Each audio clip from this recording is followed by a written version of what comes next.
It was a warm spring afternoon on May 3rd, 1998, when 19-year-old Rachel Dunbar climbed into her sleek black 1997 Chevy Camaro and waved to her parents as she pulled out of the driveway for what she called a quick Sunday drive, a ritual she enjoyed to clear her mind while playing cassette mixtapes of Alanis Morissette and the Cranberries.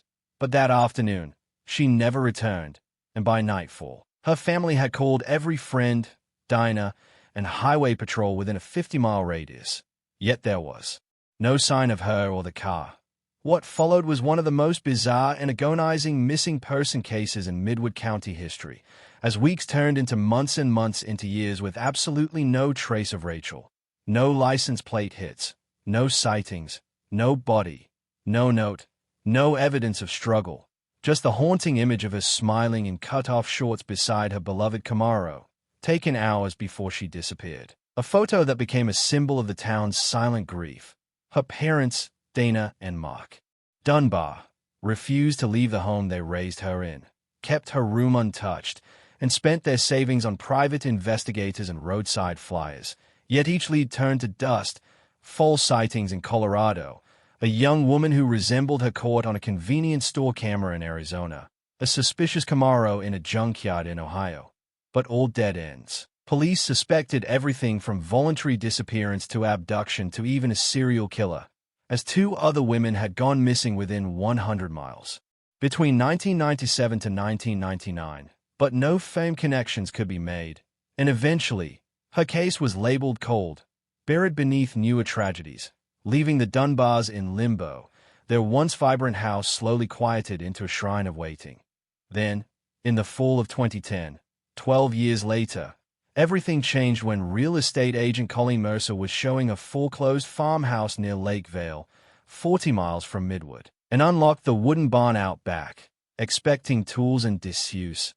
Instead, her flashlight caught the glint of a car grill buried under thick cobwebs and dust, and when she brushed it off, there it was, a black Camaro, long faded and coated in grime, sitting beneath a tarp and rotted hay, its tires flat and windows clouded. Colleen called the sheriff immediately, and when the VIN was matched to Rachel's, the Dunbars were notified, and what had once been sorrow exploded into a town-wide frenzy.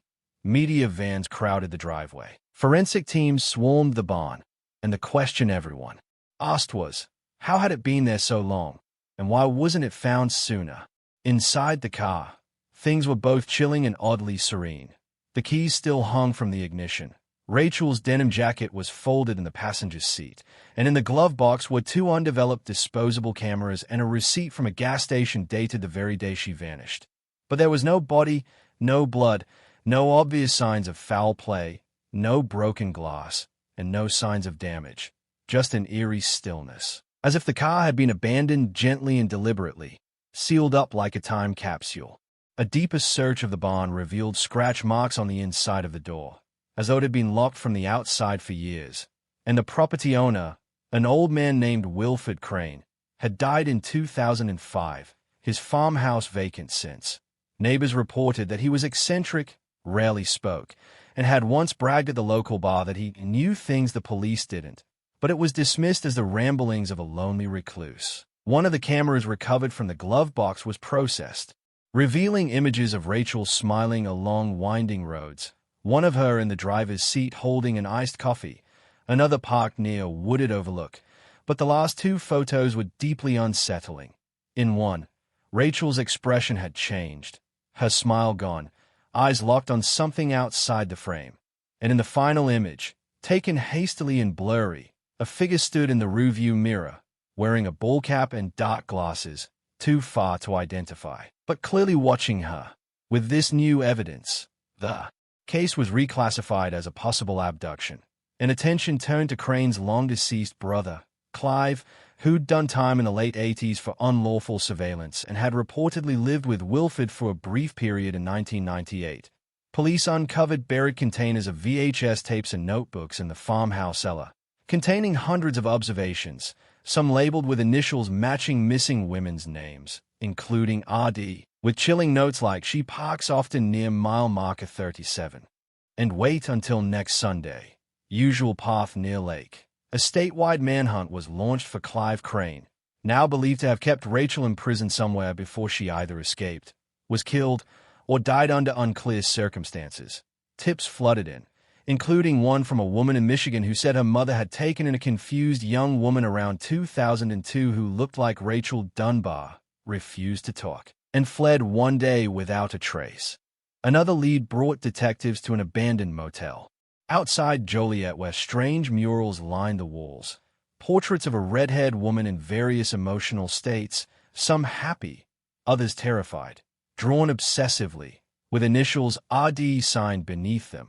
Handwriting experts confirmed it was likely Rachel's, fueling the theory that she had indeed survived for some time in captivity or hiding. Her parents held a vigil that year, releasing lanterns over the lake she once loved to drive by. And though they hadn't found her body, something in them shifted. The grief gave way to hope, to the belief that she might still be out there, perhaps running from more than just her captor, perhaps hiding from something worse. A year later, in 2011, a letter arrived at the Midwood Gazette addressed to the town that remembered me, handwritten in elegant cursive, unsigned but unmistakably Rachel's style, and inside were only 6 words: I never stopped driving. Thank you. The letter was authenticated, but its origin untraceable. It had been dropped off at a rural post office in Montana by a woman wearing sunglasses and a scarf who smiled politely but left no name, and security footage was too blurry to confirm identity. The case of Rachel Dunbar became one of the strangest unresolved disappearances in American history, studied in law enforcement seminars and broadcast in documentaries, but never closed, because no one could say for sure what happened in those 12 years, or why the car had been stolen so deliberately, or how she managed to vanish again after being so close. Only one thing was clear. Some roads don't loop back, some endings don't arrive with answers, and for Rachel Dunbar, the road she vanished on may still be stretching forward, somewhere out there beyond the next Sunday calf.